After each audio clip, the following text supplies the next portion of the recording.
झाली. याच्यामध्ये अजितदादा आणि शिंदे गटांसंदर्भात तक्रार करण्यात आली. लोकसभेला अजितदादा गटाने आपल्याला मदत केली नाही असं त्यांनी तक्रार केली त्यांच्या वरिष्ठांसमोर. तो त्यांच्या संघटनेचा आणि त्यांच्या आघाडीचा अंतर्गत प्रश्न आहे. सातत्याने मित्रपक्षांवर टीका करणे किंवा अप्रत्यक्षपणे त्यांच्यावर टीका कशी होईल असं बघणे, त्याबरोबर त्यांच्याबरोबर गेलेल्या मित्रपक्षांचं मॉरल डाऊन करणे, असं सातत्याने होताना त्यांच्या दिसतंय. पण शेवटी तो त्यांच्या आघाडीचा अंतर्गत प्रश्न आहे.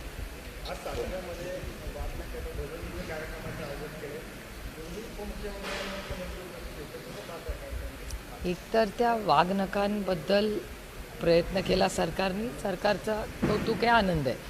पण इंद्रजित दादा असं सारखे वाटतात जे की त्यांचं म्हणणं आहे की त्यांना म्युझियममधूनच पत्र आलेलं आहे, जिथून ही वाघनखं आली आहेत त्याच म्युझियमनी पत्र लिहिलं आहे इंद्रजित सावंतांना की ही वाघनखं नक्की ओरिजिनल आहेत का नाही हे माहिती नाही, असं तुमच्याच सगळ्या चॅनलवर मी पाहिलेलं आहे. त्याच्यामुळे नक्की ही वाघनखं कुठून आली आहेत, काय आली, त्याचं ओरिजिन काय हे काहीच समजत नाही आहे नक्की. आणि त्याच्यामुळे महाराष्ट्र सरकारने आजच्या त्यांच्या कार्यक्रमात खरं कधीतरी बोलावं आणि सांगावं महाराष्ट्राच्या जनतेला की वाघनखं नक्की ओरिजिनल आहेत का नाही, हा पहिला मुद्दा. याचं कारण असं, खूप अपेक्षेने लोक तिथे जात आहेत.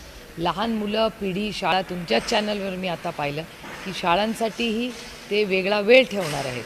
तर जर मुलांना एक म्युझियम ओरिजिनल पीस आपण जाणार होतो आणि नंतर काही कालावधीनंतर सरकारच लोकांना फसवतं असं झालं तर मुलांच्यावर काय संस्कार होते.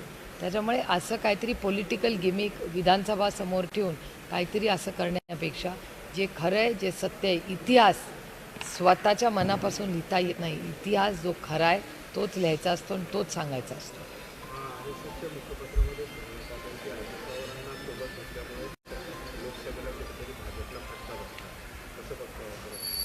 तो RSS भारतीय जनता पक्ष आणि त्यांचा मित्रपक्ष त्यांचा अंतर्गत प्रश्न आहे. कारण सातत्याने RSSच्या मुखपत्रातून अशा घटना येत आहेत, त्याच्यावर आम्ही काय बोलणार. तो त्यांच्या आघाडीचा, त्यांच्या युतीचा हा अंतर्गत प्रश्न. तर हा प्रश्नाचं उत्तर त्यांना विचारायला लागेल, आम्ही कसं नाही.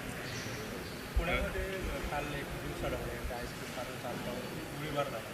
क्राईम सिटी म्हणताना दिसते कसं नाही, मी तर गेले अनेक महिने म्हणते महाराष्ट्रामध्ये मला आठवतं आधी गृहमंत्रालय देवेंद्रजींकडे असताना पहिल्या 5 वर्षामध्ये अनेक वेळा मीडियातच ऐकायला मिळायचं की Nagpur is the crime capital of Maharashtra.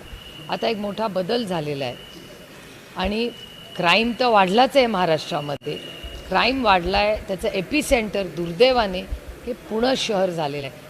त्याच्यामुळे आज महाराष्ट्राचं क्राईम कॅपिटल हे पुणे होताना असा डेटा दाखवतो आणि तुमच्या सगळ्यांमधले प्रश्न दाखवतो. त्याच्यामुळे दुर्दैव आहे की शिक्षणाचं माहेरघर असलेलं पुणे शहर आज क्राईमसाठी, ड्रग्जसाठी आज राज्यात आणि देशात चर्चेचं आहे.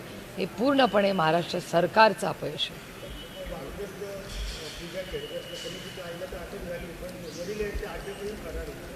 तुम्हाला खरं सांगू, हा विषय रोज आज राज्यासमोर पाऊस, महागाई, बेरोजगारी आणि भ्रष्टाचार असे खूप प्रश्न आहेत. त्याच्यामुळे मी सरकारला विनंती केली आहे की काय तुमची इन्क्वायरी करायची ती एकदा काय ती करा. रोज त्यांचा चर्चा करून किंवा एक बातमी बाहेर येऊन त्या विषयाचा सिरियसनेस कमी होतं. त्यामुळे सरकारने 1, 2, 3 आठवडे घ्यावे, सविस्तर त्याची पूर्णपणे एक फाईल डॉसियर करावी आणि महाराष्ट्राला खरं काय ते सांगावं.